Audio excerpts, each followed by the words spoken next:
अस्सलाम वालेकुम दोस्तों। शहद शायद ही किसी को पसंद ना हो। शहद खाना हमारी सेहत के लिए बहुत फ़ायदेमंद है और शहद को कुरान मजीद में अल्लाह ताला ने इंसानों के लिए शिफा करार दिया है। आपने एक बात नोट की होगी कि शहद की शीशी पर उनकी एक्सपायरी डेट कभी नहीं लिखी जाती। अगर लिखी भी जाए तो प्लास्टिक के डिब्बे की एक्सपायरी डेट ही होती है, ना कि शहद की। मिसाल के तौर पर पानी की बोतल में जो एक्सपायरी डेट लिखी होती है वो दरअसल उस बोतल की होती है, पानी की नहीं। तो आज की इस वीडियो में हम जानेंगे कि शहद की मक्खियाँ शहद कैसे बनाती हैं और तब ही पता चलेगा कि शहद के खराब न होने की क्या वजह है। तो आइए जानते हैं और साथ ही शहद से मुतल्लिक दिलचस्प हकायक भी जानेंगे। हम सब जानते हैं कि शहद की मक्खियों से निकलता है, लेकिन ये सब मिलकर हमें ये सोचने पर मजबूर कर देते हैं कि शहद की मक्खियाँ दरअसल शहद कैसे बनाती हैं जो कई सालों तक खराब नहीं होता। दर हकीकत मजदूर मक्खियाँ, जिनकी तादाद पूरे छत्ते में 98% है, एक बहुत ही पेचीदा अमल के तहत अपना शहद बनाती हैं। इनमें से कुछ फूलों का रस चूस कर अपने दूसरे खास मैदे में महफूज करती हैं, क्योंकि शहद की मक्खियों के 2 पेट होते हैं। इसके बाद वो तमाम शहद की मक्खियाँ वापस अपने छत्ते की तरफ लौट आती हैं। वो शहद की मक्खियाँ वो रस चबाने वाली शहद की मक्खियों को देती हैं। इसके बाद चबाने वाली शहद की मक्खियाँ इस रस को तकरीबन आधे घंटे तक चबाती रहती हैं। चबाने के दौरान वो शहद और पानी को अलग करती हैं।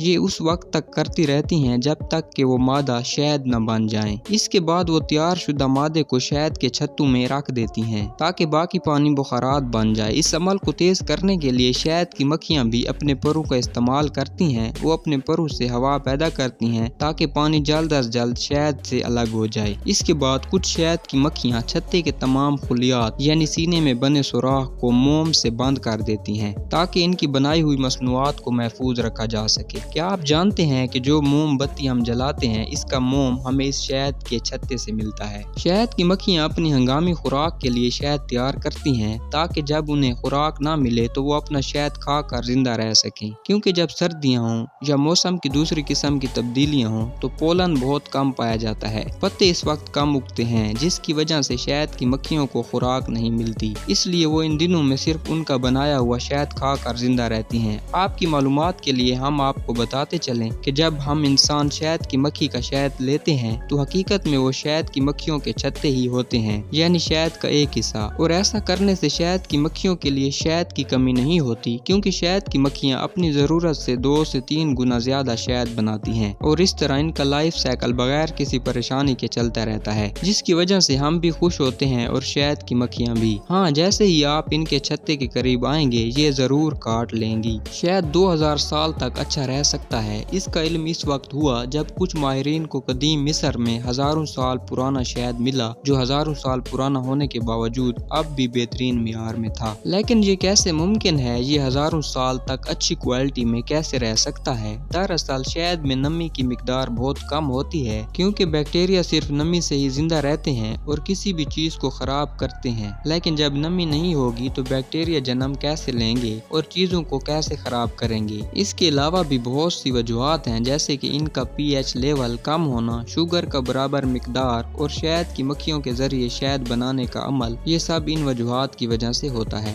खाने को खराब करने वाले जानदार कीड़े मकोड़े शहद के अंदर जिंदा नहीं रह सकते और इसीलिए हमारा मीठा रसीला शहद इतनी लंबी उम्र पाता है। यूं तो शहद में एक्सपायरी डेट नहीं लिखी जाती, लेकिन दर्जा हरारत में तब्दीली की वजह से शहद के मुख्तलिफ रंग और शक्लें बनती हैं। जैसा कि दर्जा हरारत बढ़ने और घटने से कभी शहद काला और कभी पीला हो जाता है तो कभी गीले गुड़ की तरह दिखाई देता है। तो ये थी आज की वीडियो। अगर आपको मेरी ये वीडियो पसंद आए तो इस वीडियो को अपने घर वालों और दोस्तों के साथ जरूर शेयर करें और वीडियो को लाइक करके चैनल को लाजमी से सब्सक्राइब कर लें और अपना बहुत सा ख्याल रखिएगा। मिलते हैं अगली वीडियो में, तब तक के लिए खुदा हाफिज।